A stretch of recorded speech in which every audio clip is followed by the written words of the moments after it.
মাজারের ভিতর থাকতো একটি বাঘ আর একটি সাপ। কেউ অসম্মানের উদ্দেশ্যে মাজারে আসলে আক্রমণ করত সাপ আর বাঘ। হ্যাঁ, এমনটাই জনশ্রুতি 12 আউলিয়ার মাজারের। পুরো এলাকা যেন আউলিয়াদের মাজারে পরিপূর্ণ। প্রিয় বন্ধুরা, আমরা এই মুহূর্তে আছি পঞ্চগড় জেলার আটোয়ারী উপজেলার 12 আউলিয়ার মাজারে। দেখুন, আমি যেখানে দেখাচ্ছি ওইখানে একটি কবর রয়েছে।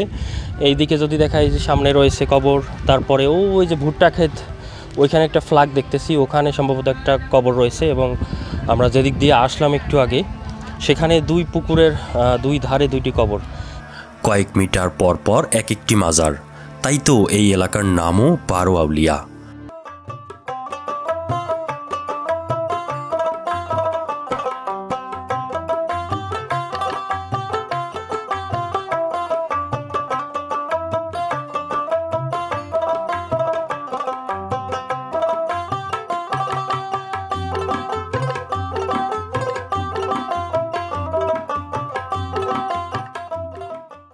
হিমালয় কন্যাখ্যাত সর্ব উত্তরের জেলা পঞ্চগড়ে অবস্থিত এই 12 আউলিয়ার মাজার প্রতি বছর বৈশাখের শেষ সপ্তাহে ভক্তদের আনাগোনায় মুখরিত হয় পুরো এলাকা। বন্ধুরা, আজ আপনাদের নিয়ে এসেছি পঞ্চগড় জেলায়। এই জেলার অবারিত প্রকৃতি, নদ নদী, পাথর, চা বাগান, ঐতিহাসিক স্থাপনা, সীমান্ত ঘেঁষা প্রকৃতি পর্যটকদের নজর কাড়ে। এমন নানা স্থাপনায় পরিপূর্ণ পঞ্চগড় জেলা। পঞ্চগড় সদর উপজেলা থেকে 9 কিলোমিটার দূরত্বে অবস্থিত 12 আউলিয়ার মাজার ও মির্জাপুর শাহী মসজিদ। আটোয়ারী উপজেলার দৃষ্টিনন্দন প্রকৃতি, ছোট ছোট গ্রামীণ বাজার, কিছুদূর পরপর ছোট ছোট চা বাগান, এসব দেখতে দেখতেই আমরা অগ্রসর হচ্ছি 12 আউলিয়ার মাজার অভিমুখে।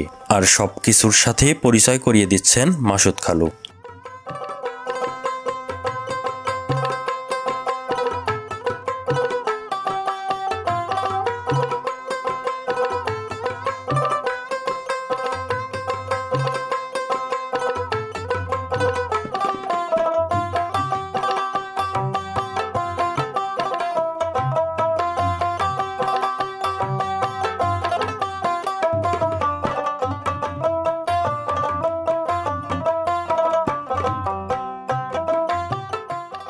চোখ জুড়ানো প্রকৃতি, বিশাল আমবাগান, এরপর অবশেষে আমরা চলে আসলাম 12 আউলিয়ার মাজারে।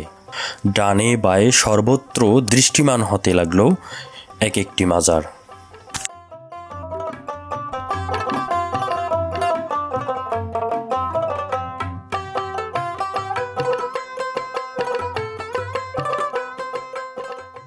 পঞ্চগড় জেলার বেশ কয়েকটি মাজার এই জনপদের মানুষের ধর্মীয় অনুভূতিকে অভিভূত ও পবিত্র করে তোলে। বিখ্যাত সুফি ও পীর দরবেশের পবিত্র চরণ এই অঞ্চলের ধুলি মাটিকে ধন্য করেছে। ব্যাপক ধর্মীয় প্রচার এ অঞ্চলে অনেক পরে হয়েছে। তবে ব্যতিক্রম শুধু পঞ্চগড়ের আটোয়ারী উপজেলাধীন 12 আউলিয়ার মাজার। 12 আউলিয়া গ্রামে 12 জন আউলিয়ার মাজারটি অবস্থিত, তবে তাদের পরিচয় উদ্ঘাটন হয়নি। বিভিন্ন সূত্রে জানা গেছে ইসলাম প্রচারের উদ্দেশ্যে এই 12 জন আউলিয়া সুদূর পারস্য, ইয়েমেন ও আরবের বিভিন্ন অঞ্চল থেকে এসে চট্টগ্রাম শহরে আস্তানা গড়েন। 12 জন অলির মধ্যে প্রধান হেমায়েত আলী শাহ। তারই নেতৃত্বে আউলিয়াগণ টাঙ্গন নদী বেয়ে অথবা স্থলপথে আটোয়ারীর ওই জায়গায় স্থায়ীভাবে বসবাস শুরু করেন। তারা সবাই আধ্যাত্মিক ক্ষমতা সম্পন্ন ছিলেন। হিন্দু ব্রাহ্মণ্যবাদী রাজাদের কঠোর শাসনে নিষ্পেষিত নিম্ন বর্ণের হিন্দুরা 12 আউলিয়ার আদেশের প্রতি আকৃষ্ট হয়ে দলে দলে ইসলামের পতাকা তলে সমবেত হন।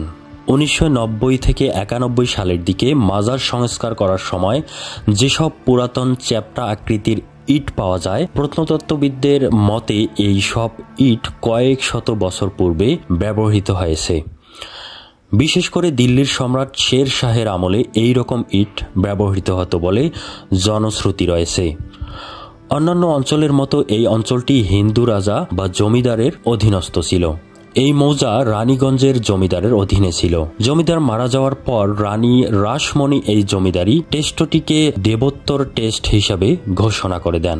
জানা যায় মূল মাজারের চারদিক বিশাল এলাকা জুড়ে ঘন জঙ্গলে পরিপূর্ণ ছিল। এই জঙ্গলে অনেক বাঘ, ভাল্লুক, বুনো শূকর সহ হিংস্র জীবজন্তু বাস করত। মাজারের উপর ছনের ঘর ছিল। ওরসের আগের দিনে মাটি দিয়ে মোছা হতো। 1990 সালের পূর্ব পর্যন্ত একটি টিনের চৌচালা ঘর ছিল। কথিত আছে যে মাজারে 2টি বাঘ ও 2টি সাপ সব সময় পাহারা দিত।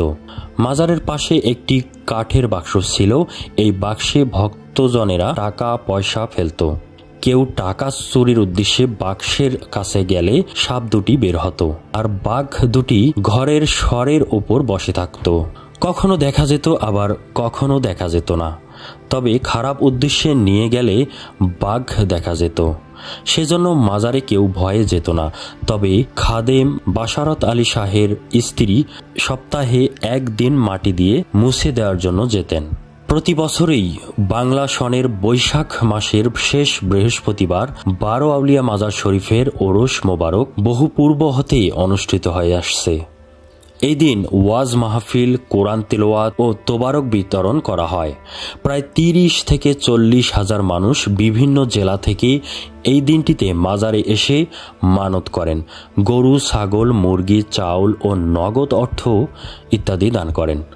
লক্ষণীয় বিষয় যে এদিন সব ভেদাভেদ ভুলে হিন্দু, মুসলিম, বৌদ্ধ, খ্রিস্টান সবাই মাজারে আসেন। উৎসবে পরিণত হয় বৈশাখের শেষ বৃহস্পতিবার। সে উৎসব যেন সৃষ্টিকর্তার কাছে চাওয়ার উৎসব।